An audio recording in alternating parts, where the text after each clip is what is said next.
Jemi rikthyer në spektaklin Odeon pas atmosferës së bukur që na kanë sjellë artistët e humorit. Doktor Ymer, gjatë punës tuaj, profesionalizimit tuaj nëpër Evropë, kryesisht në Gjermani, ju keni arritur, gjithsesi keni kaluar në shkallë të ndryshme të sukseseve, të titujve akademik e shkencor. Cilët janë ato tituj? Ja, magjistraturën e kom kryer në Zagreb në vitin 1998. Doktoraturën e kam kryer gjithashtu në Zagreb, kurse habilitacionin e kam kryer në Gjermani. Në Gjermani. Po. Dhe tani jeni me titull, unë ju kam prezentuar profesor doktor, onkolog, ginekolog. Ja, onkolog dhe ginekolog jam. Në Gjermani, në radhën e profesorëve duhet me qenë në uniklinik. Në uniklinik, Në qofse je në sektorin privat, nuk mundesh, nëse e kryen habilitacionin, nuk mundesh ta marrësh titullin profesor, po e merr si docent.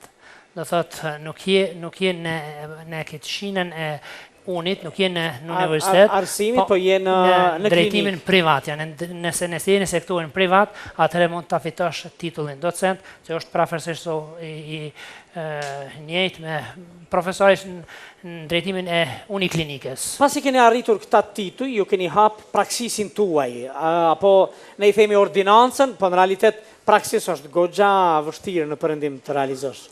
Po se duhet lejen mas paret me pas lejen e profesionit, tani duhet me qenë i pavarur, unë tani jam një i pavarur prej klinikës, atëherë mund ta fitosh drejtën që të fitosh edhe praksën. Dhe ku keni hapur për herë të parë praksën tuaj? Vitin 1999 kam hapur në München.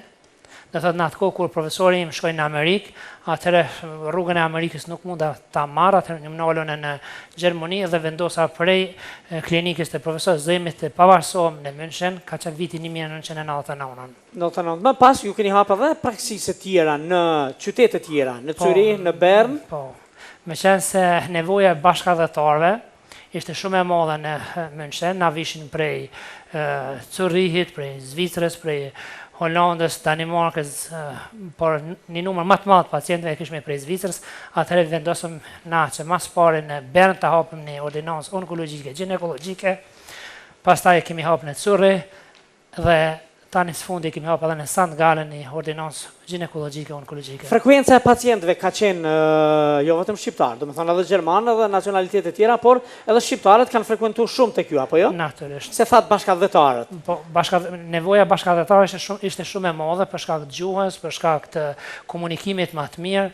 Atëherë kanë ardhur për viceve ndryshme, ne kemi vendosur pak ne të shkojmë në Zvicër në mënyrë që pacientët t'ia zvoglojmë rrugën që të vinë në Gjermani. Për dallim prej jush që mbajtët rrugën, e vazhdojt rrugën e doktor Zemit, zonja nderuar Zem, vazhdoi rrugën e tij po në botën uni, apo jo? Unë kam prezantuar profesor doktor Isolde Zem. Ashtu është.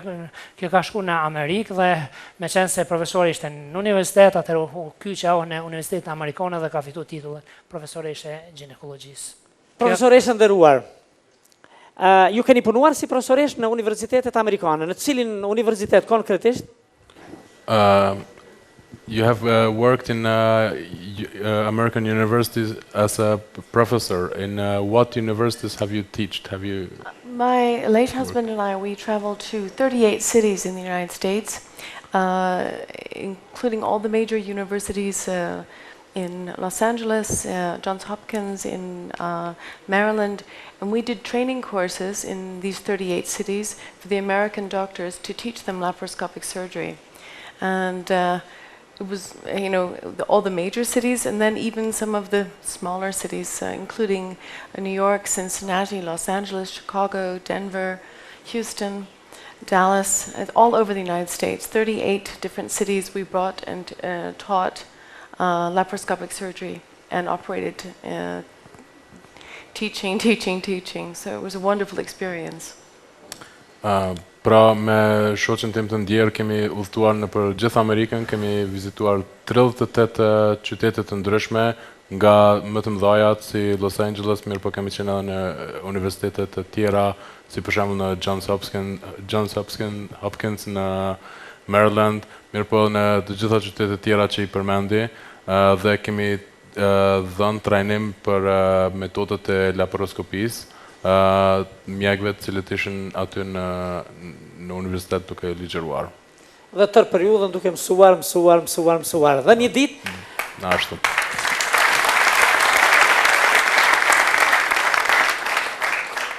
Dhe një ditë profesor Zems nuk ishte më, për fat keq, ju keni kontaktuar me mikun e tij Ymerin për bashkëpunuar, gjithsesi për të vazhduar misionin e tij. Misionin e profesor Zemit. And when your late husband passed away, you have reached to Dr. Ymer to continue his legacy in the field of laparoscopy. Is that right? Yes, that's correct. When someone who is considered the father of laparoscopic surgery passes away, a lot of people try to come very quickly to take his place or to talk at all the lectures, and it was very important that we picked someone who was very true to minimally invasive surgery, which is the essence of laparoscopic surgery. And I immediately turned to Ymer because he, first of all, is an excellent surgeon, and he knows the Zem technique of surgery, where the patient is always the primary focus of the surgery. So this was a great chance for me to make sure that Kurt's legacy would be followed the way he would like it.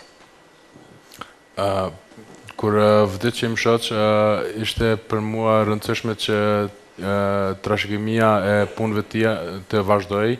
Për atë arsye ka pasur shumë palë që kanë qenë të interesuar për me marrë përsipër trashëgimin e shoqet tim, mirë po për neve ka qenë me rëndësi që me gjetë dikën i cili është jo vetëm shumë i njohur, që e njeh shumë mirë lëmim, mirë po që është edhe i qasë shumë mirë me klientët. Kemi qenë drejt për drejt, jemi drejtuar Dr. Ymerit, sepse e njohim atë, e njohim punën e tij, cilësitë e tij dhe e ka një histori të pasur bashkë me shoqin tim.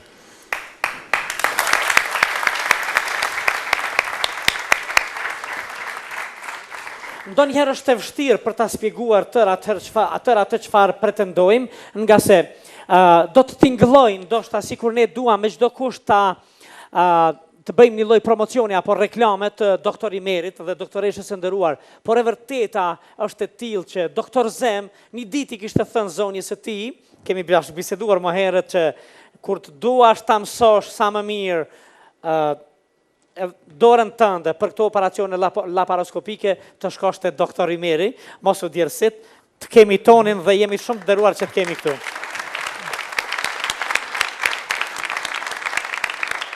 E ne mos harroni, i kemi anoncuar dhe i kemi prit me shumë buj grupin tuaj, grupin ton Aurora.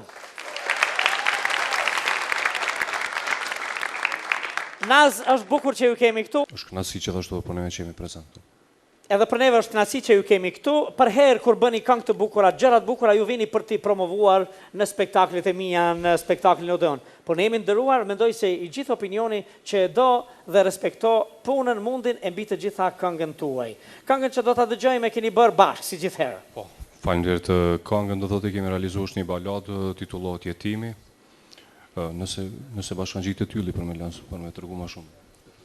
Ylli, kush e ka shkruar tekstin? Po si zërë përkujdeset grupi Aurora, Styling Stop, regjisorë, 2 djemë 3 nga Zeloni, përshtu që këtë është kjo komponenta. Tekstin e keni shkruar bashkë, muzikën bashkë, e keni realizuar në? Të DJ Cimi? Po, DJ Cimi. Të bashkëpunëtori ynë, të DJ Cimi. Në studion e ti? Po, në studion e ti. Tani janë bërë bashkë me Benin edhe do t'ja bëjnë Bam edhe Bim, kështu kanë premtu? Shumë mirë. Atër shumë mirë, edhe më gjerë edhe më mirë. A keni filluar të më tingëlloni? Keni filluar të më tingëlloni fjalë pak e këngë shumë. Atëherë, le të jetë kështu. Le ta dëgjojmë këngën më të re të grupit Aurora. Nazi dhe Ylli.